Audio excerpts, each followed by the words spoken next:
स्वागत है आपका हमारे YouTube चैनल स्टडी हेडलाइंस पर। H-1B कार्रवाई के बीच वैश्विक प्रतिभाओं को आकर्षित करने के लिए चीन के वीजा शुरू करेगा। राष्ट्रपति मुर्मू ने 71वें राष्ट्रीय फिल्म पुरस्कार समारोह में विजेताओं को सम्मानित किया। ब्रिटेन के प्रधानमंत्री कीर स्टारमर को भारत ब्रिटेन मुक्त व्यापार समझौते के लिए लिविंग ब्रिज पुरस्कार से सम्मानित किया गया। एनवीडिया ओपनएआई में $100 अरब का निवेश करेगी, एआई इंफ्रास्ट्रक्चर को ऐतिहासिक बढ़ावा। बात करते हैं आज की पहली खबर की। H-1B कार्रवाई के बीच वैश्विक प्रतिभाओं को आकर्षित करने के लिए चीन के वीजा शुरू करेगा। चीन ने H-1B वीजा पर बढ़ते अमेरिकी प्रतिबंधों के बीच वैश्विक युवा स्टेम पेशेवरों के लिए 1 अक्टूबर 2025 से के वीजा की शुरुआत की है, जो स्थानीय प्रायोजन के बिना लचीले कार्य अधिकार प्रदान करता है। जैसे जैसे अमेरिका H-1B वीजा आवेदनों पर भारी बढ़ोतरी और प्रतिबंध लगा रहा है, चीन एक नई आव्रजन पहल के साथ आगे आ रहा है। 1 अक्टूबर 2025 से चीन दुनिया भर के युवा स्टेम, विज्ञान, प्रौद्योगिकी, इंजीनियरिंग और गणित पेशेवरों और शोधकर्ताओं को आकर्षित करने के लिए आधिकारिक तौर पर के वीजा शुरू करेगा, जो विदेश में काम करने की इच्छुक वैश्विक प्रतिभाओं के लिए एक वैकल्पिक मार्ग प्रदान करेगा। के वीजा क्या है? के वीजा चीन की नई घोषित वीजा श्रेणी है, जिसे इस उद्देश्य से डिजाइन किया गया है, युवा विज्ञान और तकनीकी पेशेवरों को आकर्षित करें, शैक्षणिक, सांस्कृतिक और उद्यमशीलता आदान प्रदान को प्रोत्साहित करें, प्रवास की अवधि, एकाधिक प्रविष्टियों और रोजगार की शर्तों में लचीलापन प्रदान करें। पारंपरिक चीनी कार्य वीजा के विपरीत, के वीजा के लिए किसी घरेलू नियोक्ता या संस्थान से आमंत्रण की आवश्यकता नहीं होती है। चीन के वीजा की मुख्य विशेषताएं। प्रक्षेपण की तारीख 1 अक्टूबर 2025। पात्रता मापदंड, स्टेम क्षेत्रों में हाल ही में स्नातक या पेशेवर मान्यता प्राप्त वैश्विक या चीनी संस्थानों से स्नातक की डिग्री, स्थानीय प्रायोजक या नियोक्ता की कोई आवश्यकता नहीं। अनुमत गतिविधियां, शिक्षा, वैज्ञानिक अनुसंधान, प्रौद्योगिकी, नवाचार, सांस्कृतिक कार्यक्रमों में भागीदारी, उद्यमशीलता या व्यावसायिक उपक्रमों में संलग्न होना। अन्य चीनी वीजा की तुलना में लाभ। एकाधिक प्रविष्टियां अनुमत, लंबी वैधता अवधि, ठहरने की विस्तारित अवधि, सुव्यवस्थित आवेदन प्रक्रिया, किसी निमंत्रण पत्र की आवश्यकता नहीं। बात करते हैं आज की दूसरी महत्वपूर्ण खबर की।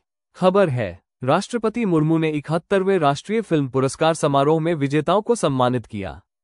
नई दिल्ली में एक भव्य समारोह में 2023 के सर्वश्रेष्ठ भारतीय सिनेमा को सम्मानित किया गया, जिसमें मोहनलाल को दादा साहब फाल्के पुरस्कार से सम्मानित किया गया।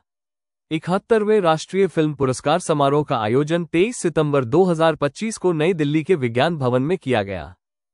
समारोह की मुख्य विशेषताएं। दादा साहब फाल्के पुरस्कार, मोहनलाल।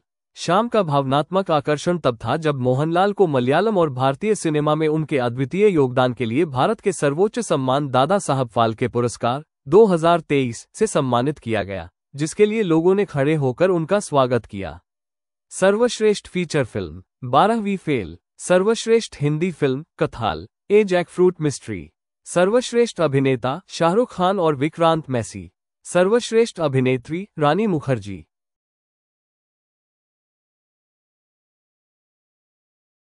परीक्षा की दृष्टि से महत्वपूर्ण आज की तीसरी खबर है, ब्रिटेन के प्रधानमंत्री कीर स्टारमर को भारत ब्रिटेन मुक्त व्यापार समझौते के लिए लिविंग ब्रिज पुरस्कार से सम्मानित किया गया। ब्रिटेन के प्रधानमंत्री कीर स्टारमर को भारत ब्रिटेन मुक्त व्यापार समझौते के लिए लिविंग ब्रिज सम्मान प्राप्त हुआ, जिससे 2030 तक व्यापार दोगुना होकर $120 बिलियन तक पहुंचने की उम्मीद है। लिविंग ब्रिज सम्मान क्या है?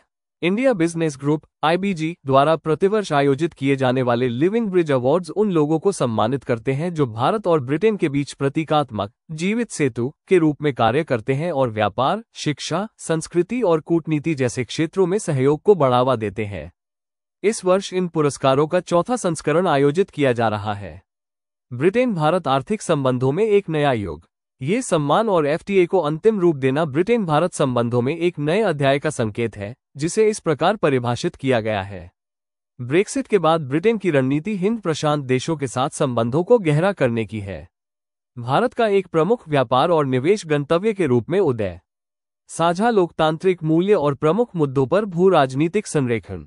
अन्य 2025 पुरस्कार विजेताओं में शामिल है GMR समूह, भारत स्थित बहुराष्ट्रीय समूह। GP हिंदुजा, ब्रिटिश भारतीय व्यवसाय। बीना मेहता, अध्यक्ष, KPMG UK, साउथहैम्पटन विश्वविद्यालय। बात करते हैं आज की आखिरी खबर की। एनवीडिया ओपनएआई में $100 अरब का निवेश करेगी, एआई इंफ्रास्ट्रक्चर को ऐतिहासिक बढ़ावा।